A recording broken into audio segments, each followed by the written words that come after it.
A few weeks ago I made a video about Iron Age Spain and thought, they probably won't notice that I didn't mention Portugal in the video and didn't really have it in the map of the Iberian Peninsula, but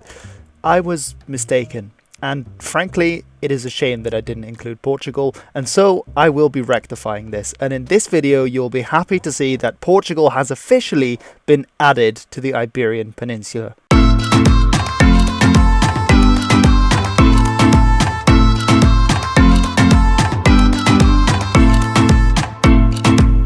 Map of the Iberian Peninsula, I want to look at how did the Romans invade Hispania and incorporate it into their empire. A few notes before I begin is that while I'll be talking about the Roman conquest of Hispania, this wasn't a single process or a single war, and in fact it took from around 220 BC all the way to 19 BC, which is just a year over 2 centuries time. And because of this, and because it's a very long period to look at, I will have to simplify quite a lot of the information there, and there's definitely more to be said about many of the conflicts that I'll look into. Furthermore, as I explained in my video on Iron Age Spain, there were no real fast polities at the time, and many of the peoples, especially the Celtiberians and the Iberians, were split into many different tribal groups themselves, who would often shift allegiance and be linked more loosely by culture and language rather than by what would later become nation states. As I also said, I didn't include Portugal in that video, and as I asked the lovely viewers of this channel if they'd like to see that,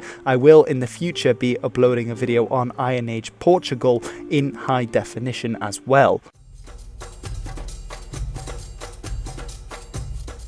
Before talking about the Roman conquest of Hispania, we need to talk about another polity that was very important in the Iron Age Mediterranean, and this was Carthage, because actually before the Romans had invaded, the Carthaginians were vying with the Romans for power over the Mediterranean, and this led to a war, the First Punic War, which the Carthaginians lost in 241 BC, following which the Romans, as part of the peace, demanded a huge amount of tribute from the Carthaginians, which was meant to stop their war-making capacity. One of the most important generals from the Barca family, called Hamilcar Barca, was a Carthaginian who wanted to find a way to pay this tribute and also to push back at the Romans. And so in 237 BC, he created an army from Carthage, marched them across North Africa, and went over the strait into Iberia. Now, remembering at this time, and as I mentioned in the previous video, that the Phoenicians and later the Carthaginians had several colonies on the south coast of the Iberian Peninsula, and this he used as a base to attack the southern coastline of the entire peninsula and to push further into the interior. This was because there were lots of very valuable metal resources that could be mined further inland, and was one of the reasons the Phoenicians were there in the first place, as well as the agricultural yields which were needed to support an army if he wanted to march against Rome, as well as many of these fortified settlements being great places to raise armies and mercenaries in such an attempt. Do let me know if you want to see a dedicated video on this Carthaginian conquest of parts of Hispania, but for the sake of time we must push on to 226 BC, when this conquest was in full swing, when the Treaty of the Ebro was signed. This was named after one of the most important rivers in the entire peninsula, the river Ebro, and it was signed between the Roman Republic and the Carthaginians, and it basically stated that neither side would push to the other end of the Ebro.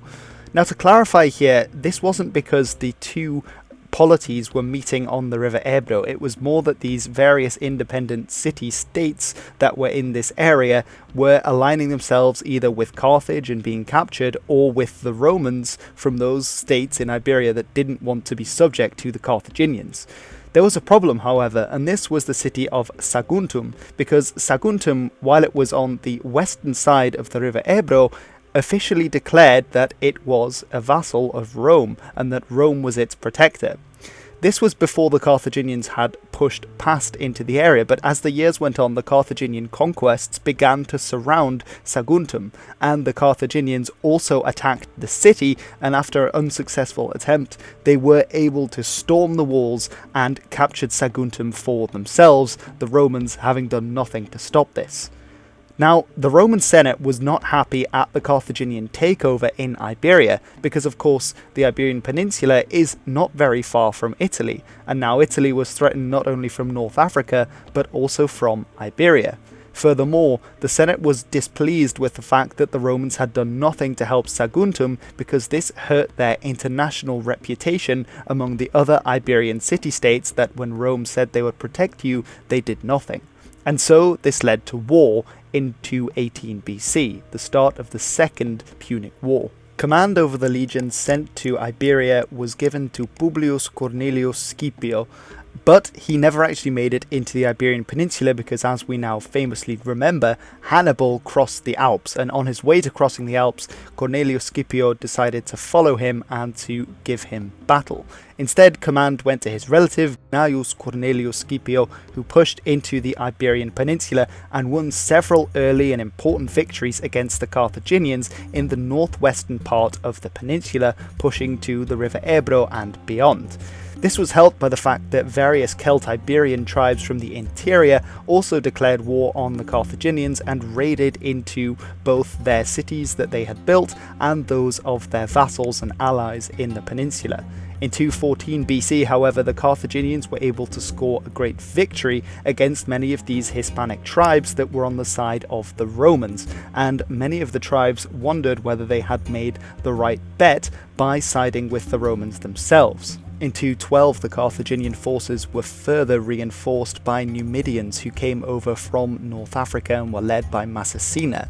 They were especially good at being light horsemen, and they proved incredibly useful at harrying the Romans and their supply lines, especially on the open plain landscape of the southern Iberian Peninsula. They forced the Romans into a double battle along the river Baetus, and they there defeated both the Scipios, and both ended up being killed in the battle, as well as tens of thousands of Romans and many Carthaginians as well. This led to a complete defeat of the Roman army in the southern Iberian Peninsula, and they pushed back up from the coast along to those reinforced areas that they had in the very northwest, which they had conquered from the Carthaginians several years earlier, but they were not completely defeated. And in 211 BC, Publius Cornelius Scipio, this is a different Publius Cornelius Scipio, and he is the one who is more often called Scipio Africanus, and the son of the Publius Cornelius Scipio who was killed along in the southern part of the Iberian Peninsula,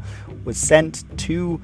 Hispania to fight against the Carthaginians with a vengeance, and his first move was to attack the erstwhile capital of the Carthaginian forces in Iberia. This was Carthago Nova, the place that was named after the capital Carthago, which of course is Carthage, and he laid siege to the city, and with the help of fishermen and a lucky tide, he was able to get his Romans inside the city and captured it with the death of many Carthaginians. Now this really shifted the balance of power in Hispania, and he was very right to target Carthago Nova because this was the city in which their great treasury was housed. This is how the Carthaginians were paying not only their soldiers but also the Iberian mercenaries on which they heavily relied, and by capturing the city, the Romans also captured this great supply of gold. Furthermore, they also captured a large part of the Carthaginian fleet that was stationed there and enabled them to get around the Mediterranean and to resupply their forces from North Africa, as well as many of their siege engines, including catapults and ballistae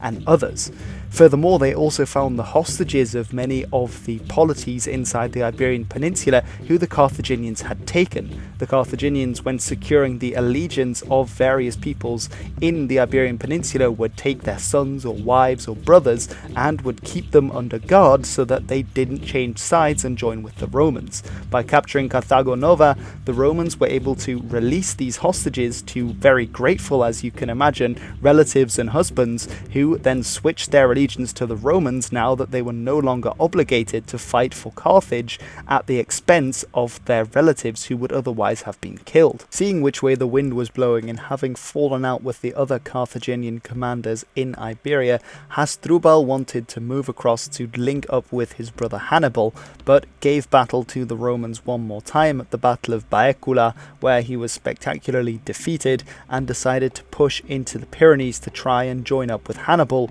who at that time of course was wreaking havoc in Italy. Now, the remaining commanders continued to fight against the advance of Scipio Africanus, who was very clever in his lenient treatment of the local people, and by, of course, giving those hostages back to them, he was slowly but surely turning most of the polities in the southern part of the Iberian Peninsula against the Carthaginians. However, the Carthaginians often made mercenaries out of the Celtiberian peoples, who also fought against the Romans and sometimes fought against the Carthaginians,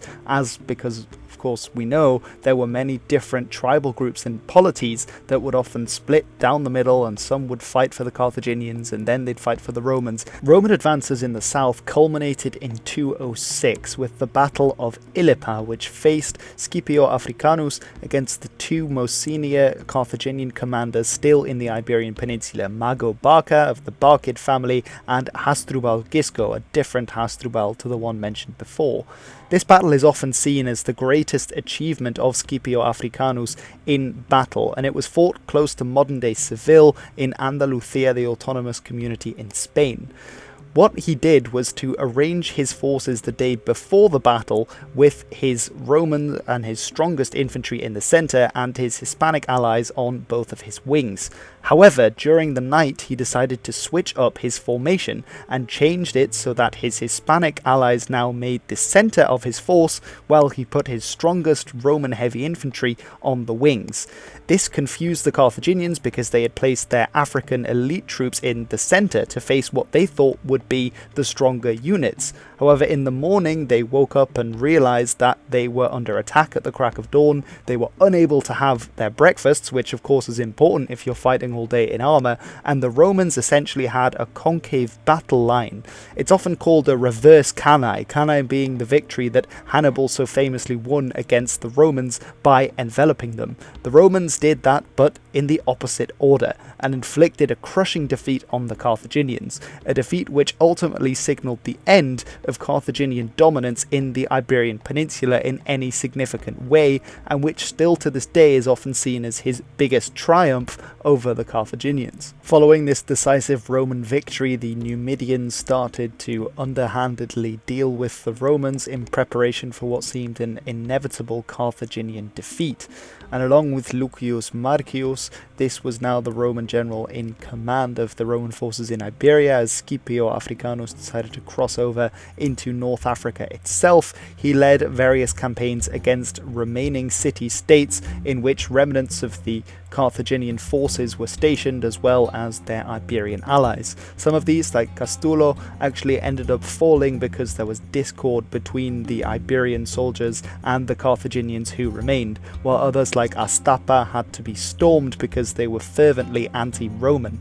In any case, the Romans managed to take over, and at this point only really Gadir, or sometimes called Gades at this time, modern-day Cadiz in the south of Spain, remained as the Carthaginian bridgehead in the Iberian Peninsula. It's from here that Mago decided to lead men to Carthago Nova, but when this siege failed, he returned to Gadir. He found that the city had been barred to him, and this really was the last time that the Carthaginians would have a presence in the Iberian Peninsula, and they sailed back to North Africa and they would never return again. So in 206 BC, when the Second Punic War came to an end, the Romans had basically taken over all of the Iberian Peninsula that the Carthaginians themselves had taken, as well as several of these allied city-states. This was focused largely on the coast, as you can see in the very south, and up into the northwest as well, the northeast. Although the Romans would soon be expanding once again, this time not against the Carthaginians, but rather against the native Hispanic tribes that lived there. Even after the Carthaginians were well and truly defeated, the Republic decided to keep a garrison inside the Iberian Peninsula for several reasons.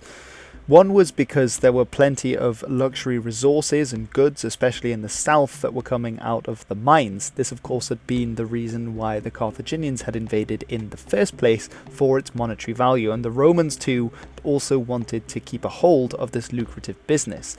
Another reason was that they didn't want the Carthaginians to do what they had done several decades earlier, which was to once again cross over the Mediterranean from North Africa and create a bridgehead there, which the Romans had fought so tirelessly to deprive them of. And so it was decided to keep several garrisons in several of the important towns, such as Gadir in the very south, Carthago Nova further up the coast, and Taraca in modern-day Catalonia. There was also a colony founded at Italica to settle many of the Roman veterans who had fought in the war. And it's at this point that the process of Romanization started in these areas controlled by the Romans in the Iberian Peninsula. And this, of course, is incredibly important. It will have been a gradual process, and there is a lot of debate among archaeologists and historians as to exactly how it happened and even what happened, what even is Romanization. But ultimately it would be very important for modern day Spain, especially in relation to the languages, as this is when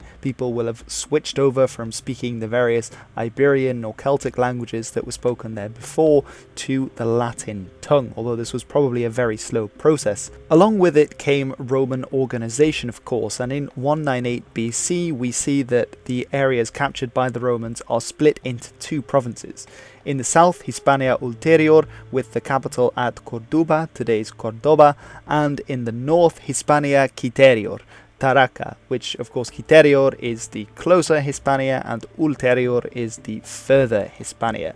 However, things weren't all rosy, and a lot of the time there was rule given to individuals of praetors in Hispania who were not actually beholden to the Senate and can act fairly independently, and so many abused their power in order to enrich themselves. This is something that obviously did not sit very well with the people who were living there and who they were making money out of, and so there was constant rebellion and revolt against Roman rule, and this occurred both in Hispania Ulterior and Hispania Citerior within several years of the provinces being claimed, and a large rebellion that apparently had sparked independently in both engulfed a large part of the Roman holdings in the peninsula, and the Romans had to send for more troops. This they did, and they sent Gaius Sempronius Turitanus. However, he was ambushed and killed along with his legions, which made the rebellions grow even stronger. The Romans then sent Quintus Mioquius Themus to deal with the rebellion, and he is noted as having won an important victory. However, this clearly wasn't enough to stop the rebelling cities, because in 196 BC the Romans decided to send Cato the Elder to deal with the problem once and for all. Cato and his army landed at Rhoda, which was one of the Greek colonies, and took the city there from the rebelling Hispanic tribes, and then moved on to Ampurias, where there was still a Greek colony but also a native settlement, and he took the native settlement before doing battle with various of these rebel groups who were attacking a tribe that was loyal to the Romans, the Ilergetes, and after defeating them and another battle including the Celt Iberians, he marched to Taraca, which of course was the capital of Hispania Citerior and where there was a Roman garrison, and reinforced it. Taking the initiative, Cato and his legionaries marched into the local countryside and took many of the cities by storm that were rebelling against them. He had many of the townsfolk executed, and other times he would simply sell them all into slavery, and then he sailed home to Rome being claimed victorious. However, he was not victorious, because in 194 BC there was yet more rebellion, and it seems that his heavy-handed approach actually sowed the seeds for further attacks and unrest in Hispania. This was partially because he wanted to create a self-sufficient army in Hispania that the Senate didn't need to send grain and pay for. So basically what he did was, after subjugating a city, he would force the population to grow grain and wheat and other things for the Roman army to subsist on. The problem was that there were at this time still many semi and fully nomadic people living in the area, and he had forced them to change their lifestyle to becoming agricultural workers. However, this did not sit well with many of the people, as traditions lie very deep, and so there was a whole generation of disenfranchised, hostile young men who could see no other future working on such a grain farm, and instead became mercenaries looking for a war, and there were plenty to be found in Hispania. This was coupled with the fact that many of the tribes along the frontier and further into the interior that did not officially belong to the Roman Empire frequently raided and attacked the groups that lived on the other side of the border, including, of course, those that were the vassals of the Roman Empire, and this led to a lot of unrest and fighting in the Iberian Peninsula at the time. The Romans found that the tribes living in this area of the Iberian Peninsula were particularly difficult to deal with and frequently raided their allies, and the groups that these generally belonged to were the ones that the Romans fought against in 187 BC in an attempt to root out these raiders, and they were the Lusitanians and the Celtiberians. Now, they were successful in defeating the Lusitanians, although the Celtiberians proved harder to fight against, and they in fact ambushed the Romans and routed them on several occasions during these wars, although eventually the Romans regrouped and with stronger numbers were able to score a decisive victory against the Celtiberians. And after these campaigns, they were able to push their territory further into the interior in both the north and the south, to the point where they controlled around half of the Iberian Peninsula as a result of these policies of further pushing the borders in order to stop raiding and in order to fight back against rebel groups from taking the coastline.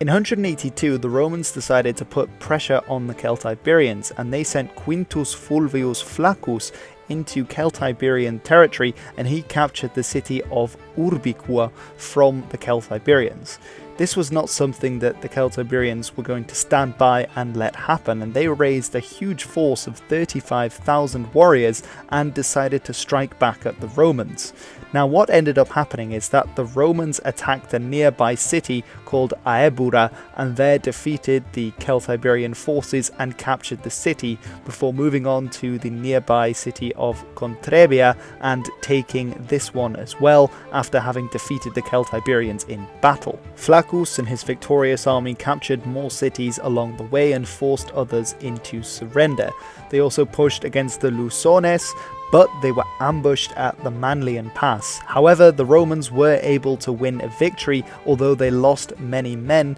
which was something that they couldn't sustain, and Flaccus was on the way out as his successor was on the way, and that was Tiberius Sempronius Gracchus. He started his campaign by attacking several of the more important Celtiberian strongholds that remained, and these included Alce as well as Certima, both of which fell to his victorious advance. After Certima had fallen, and because he had actually taken prisoner the daughter of possibly the most powerful chieftain of the Celtiberians called Thurru, he ultimately switched sides and joined with the Romans and took many of the more important tribes with him over to the Roman side. And this in connection with the Roman victories against several more of the cities, and a battle that saw 22,000 Celtiberians killed, or so Livy claims, led to the end of the hostilities in this war and made Gracchus a very popular Roman general after having won. What's interesting actually is that the story of Gracchus has recently, or fairly recently in terms of the timescale of the Romans, been altered somewhat, because we know that he founded a city, a mining town called Gracchuris in the north. But what we didn't know, and what we found out in the 1950s from an inscription that was found, is that he also founded another town outside of his territory in the very south, at Eliturgi, as a mining town and a frontier town at the time, which then was outside of the Roman-controlled area of land. This is very interesting because it shows that he had ambitions to expand the Roman boundaries, and as well that he was getting on with other tribes in other parts of Spain. His negotiations with the tribes that he defeated was one of the most important reasons for why there was almost a quarter century of no major rebellion and conflict in Hispania following his negotiations. These negotiations included the all-important grain supply that the Romans had levied on local people, and he made the system a lot more fair by just demanding 5% of the harvest go to the Roman garrisons rather than it going from what the praetor had demanded time and again. Another part of the peace was that the Oppida, these are the various centres of population or hill forts, sometimes more like small towns in well-defended locations in which the Celtiberians lived. Gracchus said that they would be able to fortify existing towns that already existed, but that they couldn't then go and found new towns and fortify them, or new hill forts, because these in the future, if there were more hostilities between the Romans and the Celtiberians, would then have to be captured. And if we look back at the various campaigns I've just gone through, you can see that most of them involve the Romans trying to get there, then being ambushed on the way to get there, and then having to storm these various strongholds of the Celtiberians. Furthermore, if they were able to establish new fortified positions, they could use that as a base from which to either raid directly into Roman occupied territory, the two provinces, or against those tribes that were allies or vassals of the Romans and the Romans had sworn to protect. And this led to around a quarter century of peace in Hispania, although, as ever, it wasn't to last.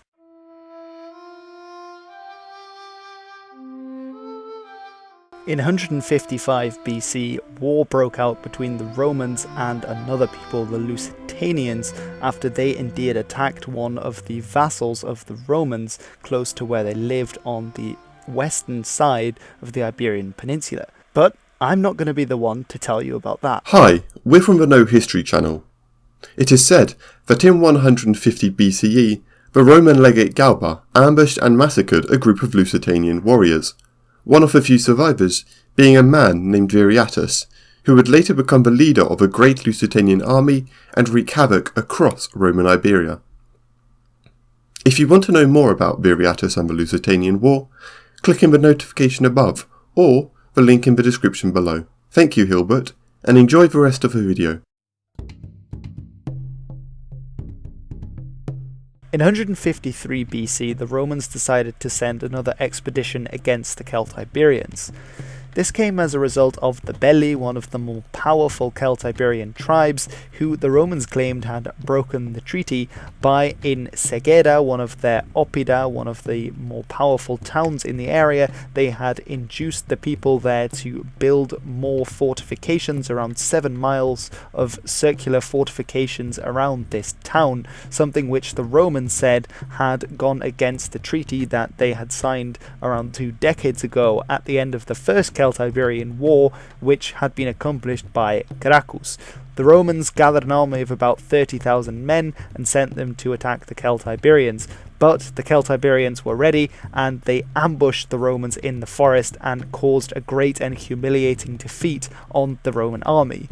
Things went from bad to worse for the Romans as another army prepared to attack the very powerful centres of the Celtiberians at Numantia. They also brought along for the ride several war elephants, something which absolutely terrified the Celtiberians, because as you can imagine, those in the north of Spain have never seen elephants before and they fled inside the city.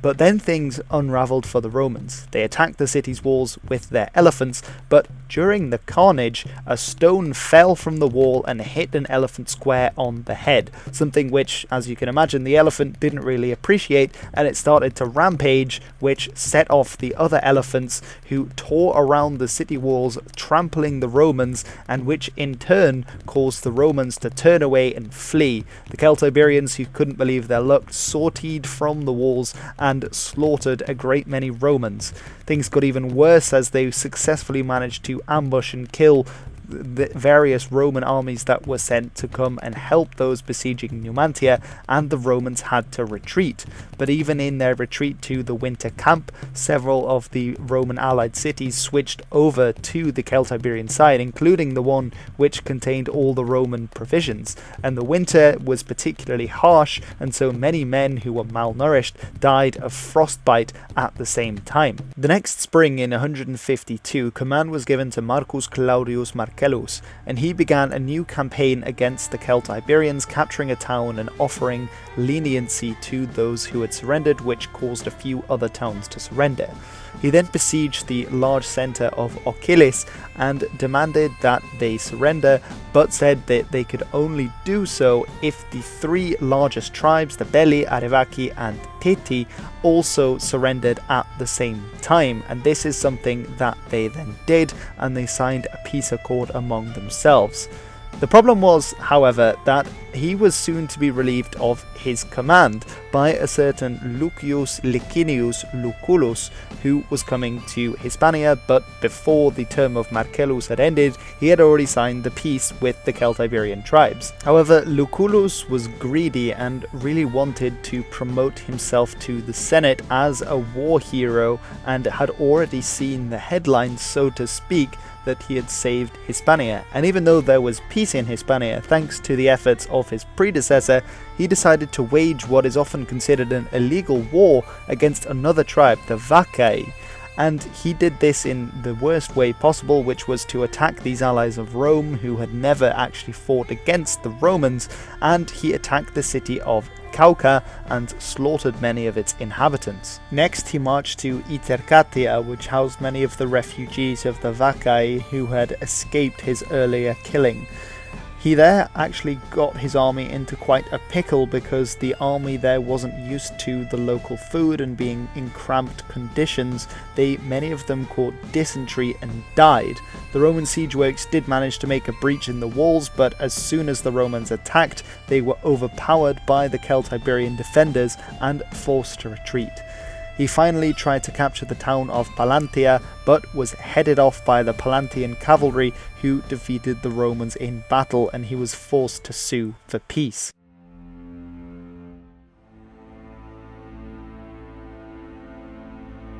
After their wars against the Celtiberians and the Lusitanians, the Romans managed to push their frontier of territory they controlled further into the interior of the Iberian Peninsula.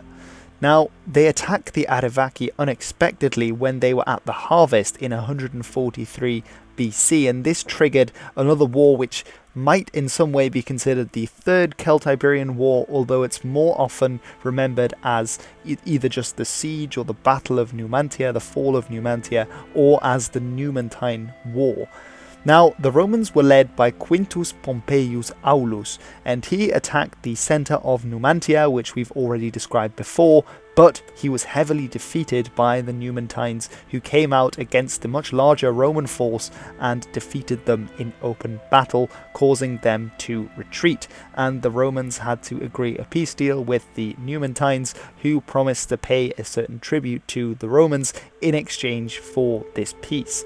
However, for whatever reason, the Senate decided not to go through with the peace with the Numantines. In 134 BC, they sent Scipio Aemilianus to go and to take the city from the Numantines. Now, he came to Iberia and realized that the Roman soldiers there were really ill-disciplined, they were not good fighters, and they were not fit to undertake such a campaign. So he forced them to construct roads, to dig ditches, to make bridges, and often when they had dug a ditch, he would force them to fill it back up again, forced marches, lesser rations, that kind of thing, until he had a professional, solid Roman fighting force. And when this was done, he decided to march against them, not going through the shortest routes through the forests where there would doubtless be ambushes placed against them, but rather going around, taking a longer, more cautious route to reach the city. And when he did reach Numantia, what he did was to create fortifications in 9-mile radius around the city, much as the Romans had done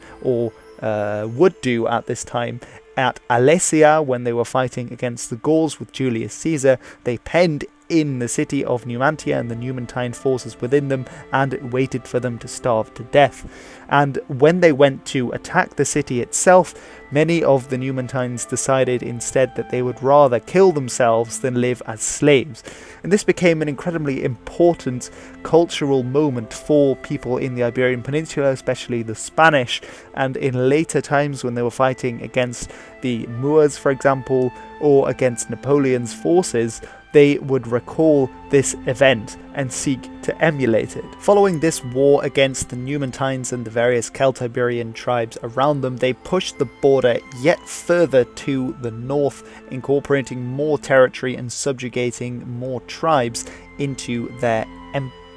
republic. Now, there were still other rebellions of the Celtiberians, and they didn't go down without a fight. There was a major one in 98 BC, for example, and another one in 82 BC. But as the video is dragging on, I won't be able to go into these in as much detail, and these aren't actually recorded as being Celtiberian wars. Instead, they're simply referred to as various rebellions.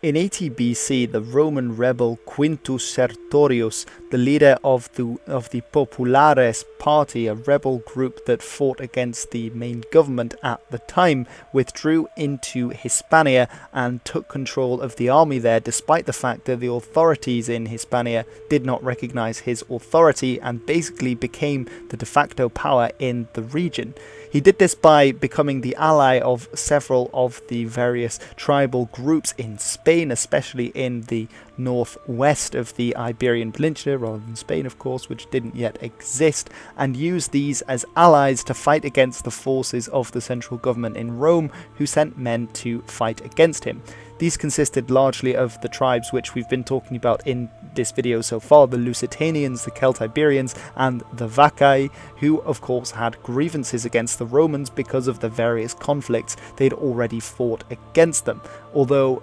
Sertorius would later be assassinated by one of his own men, and the rebellion would come to nothing, and so the Roman government forces seeking to punish those tribes that had fought for this rebel went and managed to take more strongholds in the northwest. In 49 BC, after Julius Caesar, more frequently in English called Julius Caesar's rebellion against the Senate, he force-marched his troops from Rome to Hispania in a record 27 days to fight against the legionaries of Pompey who were stationed there, and he fought two very large battles in Hispania, including against some of those native allies of Pompey, and this led to even more of the peninsula, in fact pretty much everything apart from the mountain range in the provinces of what are today Asturias and Cantabria, becoming part of the new Roman Empire. This was of course just before Julius Caesar was assassinated.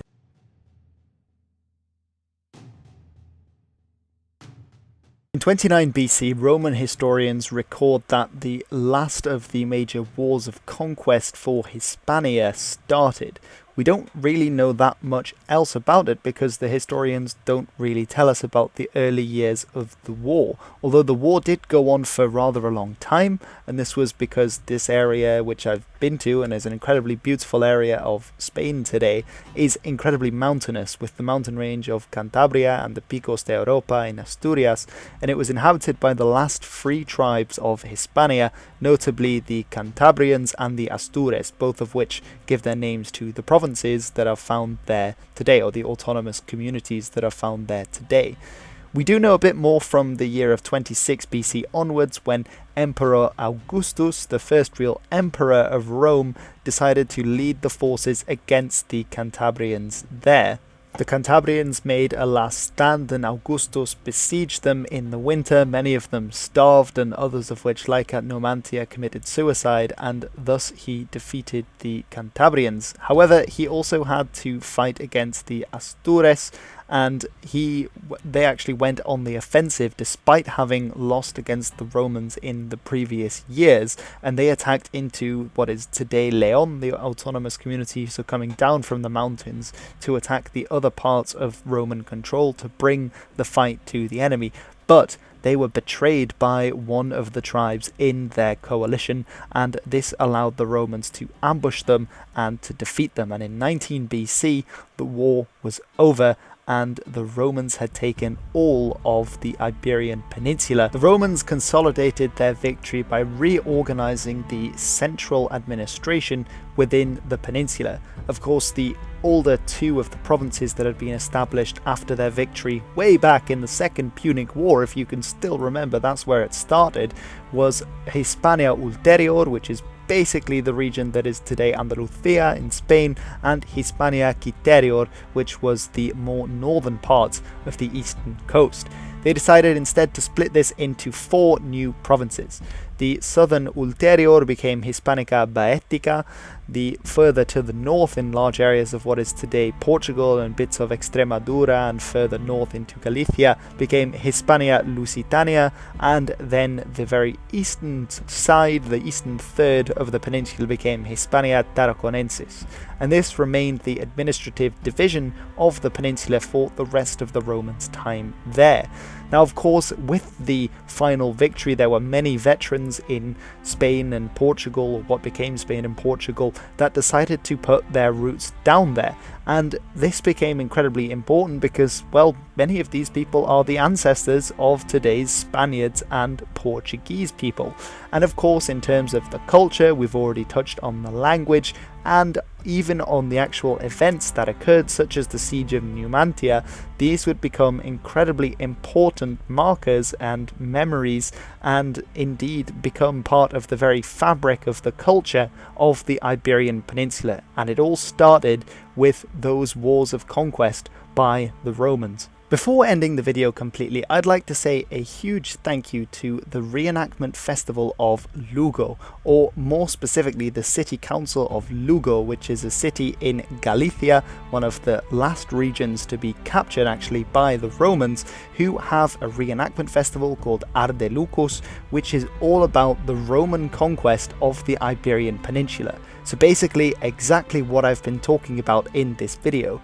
They show both the peoples that lived in Iberia before the Romans came, and of course those dashing Roman legionnaires themselves, and how they managed to conquer the Iberian Peninsula. And in my next video in this series that they have made possible for me to look at Iron Age Iberia and the Roman period in Hispania, I'm going to be looking in particular at the city of Lugo and the Roman conquest of Galicia, which is the region in the very northwest of modern day Spain that sits above Portugal. So a huge thank you to the City Council of Lugo for sponsoring this video, as they have a reenactment festival at the end of June every year, so mark it in your calendars already for next year if you would like to go. I'm going to try and be there myself, so that should be really good. But